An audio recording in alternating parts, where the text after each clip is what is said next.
Welcome back to NBSFN, your no bullshit fitness news, where we don't believe in political correctness, just facts, coffee, and deadlifts. Tonight at 5, we've got Kris Jenner, surprise, surprise, promoting a bullshit tummy tea on her Instagram, because why not make a quick buck off of impressionable young kids who don't know any better and might just throw their parents' money at you. We've also got your office's fucking Karen, telling you that all calories are not created equal, and we're gonna tell you why Karen has no clue what in the literal she's talking about. We're gonna finish this segment with a 90-second rapid-fire Q&A from my Instagram. You can follow me here. If you like the video, give it a like, subscribe if you don't already. Let's get into it.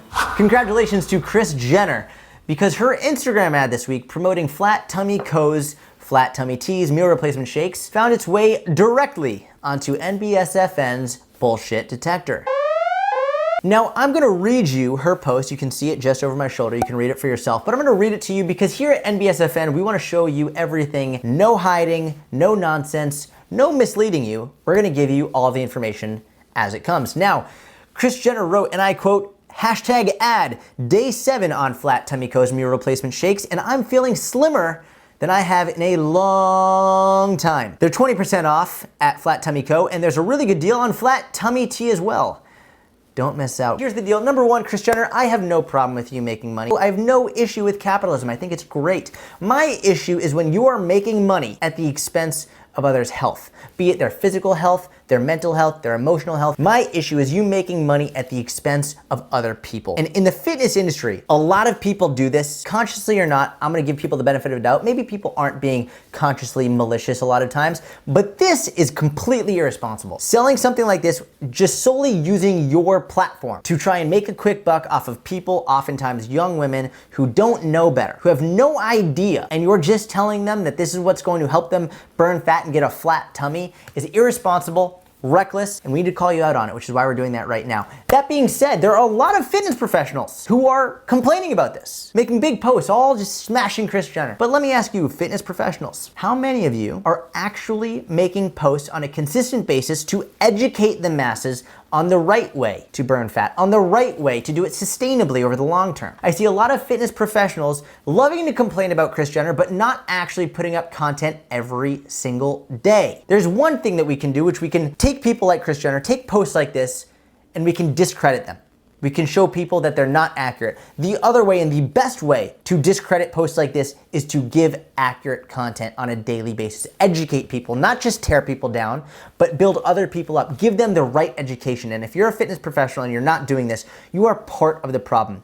My call to action for every fitness professional watching, please start posting content every day that teaches people the right way to sustainably and healthily achieve their goals. Whether it's fat loss or not, that is your responsibility. Now, on the topic of education, let's just talk about f***ing Karen for a moment, because she's spreading misinformation about calories, and we gotta clear this up. If people tell you that all calories are not created equal, they don't understand what in the literal f*** they're talking about. Talking to you, Karen. Let me explain. Calories are always just a calorie. Here's why. A calorie is just a unit of measurement. That's it. It measures how much energy is in a food. In the same way a mile tells you the distance, regardless of whether you're on pavement, sand, water, the distance is always a mile. It might take you longer to run a mile on sand than it would a mile on pavement, but you're still running a mile. A calorie solely tells you how much energy is in a food.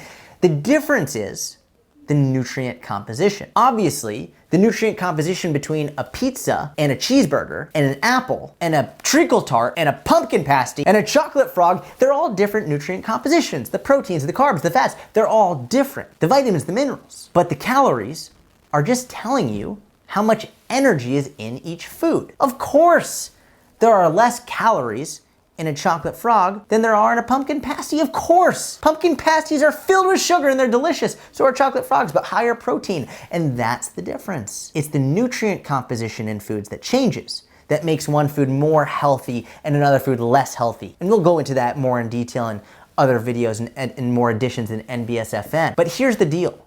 A calorie is always just a calorie. In the same way, a mile is always just a mile, because it's simply a unit of measurement. Now, if you want to know how many calories you should eat to lose fat. We did just film a video on this very recently. You can click right here. It will take you to that video and show you exactly how many calories you need to eat to lose fat. Otherwise, next time fucking Karen comes out and says all calories are not created equal, you look her in the face and you say, fucking Karen, you sound like Voldemort, Professor Umbridge, all calories are created equal because a calorie is just a calorie. If you see Voldemort on the street, you gotta try your best to fucking put that shit in the ground. And that's what we're gonna do right now. No more pseudoscience nonsense.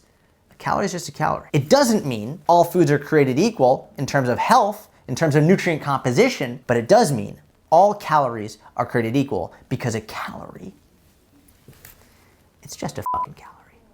Now let's get to the unpopular truth segment. And if you follow me on Twitter, you saw that last week I posted, personal training certs are a waste of money. I know amazing coaches who have 0 certification, 0 formal education, and I also know some not so amazing coaches who have more letters after their name than can fit in their Instagram bio, and I finished off by saying certifications are a business above all else. Here's the deal.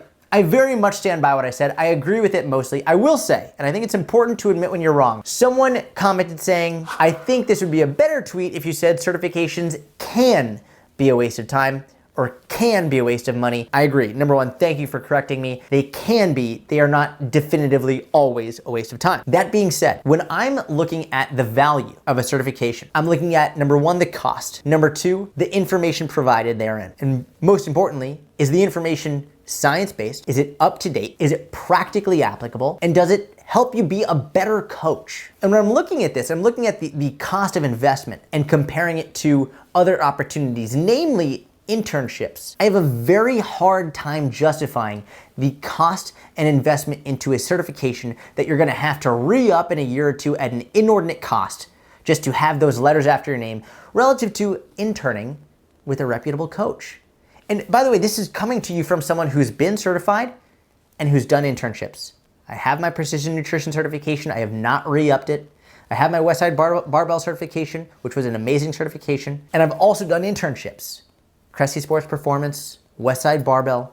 I interned all the way from 14 years old at the very first time I started interning at gyms. And I can tell you without a shadow of a doubt that relative to the knowledge I've gained from internships versus knowledge I've gained from certifications and a 4-year college degree, nothing has made me a better coach than the practical experience that I've had coaching. And that started with internships.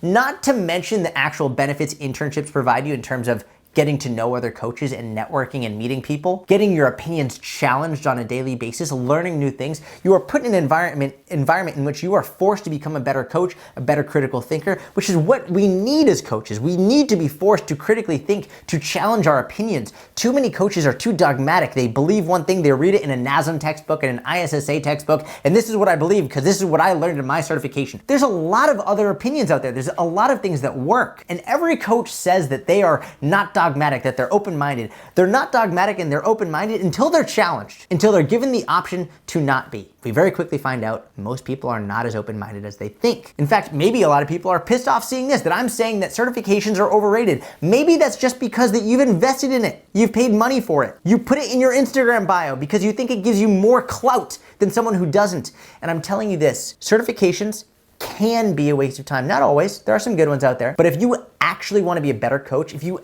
actually want your clients to get better results, if you actually want to value your client and their long-term success, certifications mean jack shit, and no one's gonna convince me otherwise. There goes the opinionated, dogmatic, hard to change my stance, but it's the truth. Because the only way to be a great coach, to get better as a coach, to get your clients the best results, is to practice every day. Learn from other coaches, learn from other people. Yeah, learn from a certification, learn from a book, but you can only learn so much from a book. Nothing's a better teacher than actually working with real people. And I very much encourage you to get an internship. Work for free. Learn from someone else, someone who's better than you. God forbid someone's better than you. Try that. I think you'll find out that certifications can be a waste of time. Now we're gonna put 90 seconds on the clock right here for the 90-second rapid fire Q&A. Now, first and foremost, if you're liking the video, give it a thumbs up. If you're not liking the video, feel free to give it a thumbs down, Karen. Anyway, 90-second rapid fire Q&A. If you wanna ask me your question for the next episode, follow me on Instagram right here. That's where we do all the Q&As. I have not seen these questions. I don't know what's coming. I'm gonna try and answer as many as I can in 90 seconds or less. Rico's putting 90 seconds on the clock in 3, 2, 1. Why did you get me hooked on the lobster tail pastry? Because they're fucking delicious, and if you haven't tried one, please try one. Do you love me? Yes, of course I love you, Kara. What's your favorite exercise / lift? That's the deadlift, obviously closely followed by actually equally with sex. Cut first or build strength both at the same time.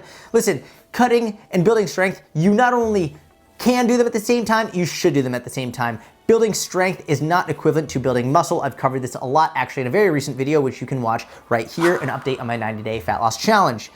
Grip and rip, full reset, touch and go, sort from best to worst, deadlifts please. All right, so I would go grip and rest, full reset, touch and go. From best to worst, honestly, I would prefer to go full reset number one. Full reset number one, grip and rip, and then touch and go after that. We're 41 seconds in.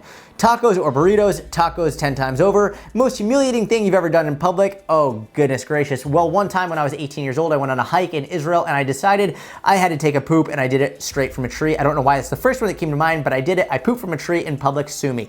How did you get to be so magical? No question, just wanted to say I love you. Catherine, I love you too. You're magical. Thank you so much. How much does being in a big calorie deficit affect hormones and sex drive? Actually, it's a really good question. Being in a big calorie deficit can seriously affect hormones and sex drive. It doesn't mean that it's irreversible. A lot of people think that you go into starvation mode, which doesn't really exist, and then you can't get out of it, but you can just increase your calories and you're good to go. That's it. Thank you so much for this edition of NBSFN, no bullshit fitness news. We really hope you enjoyed it. If you did, please subscribe. Make sure you hit the bell to get notifications. That's it. Thank you so much. We love you. Talk to you soon.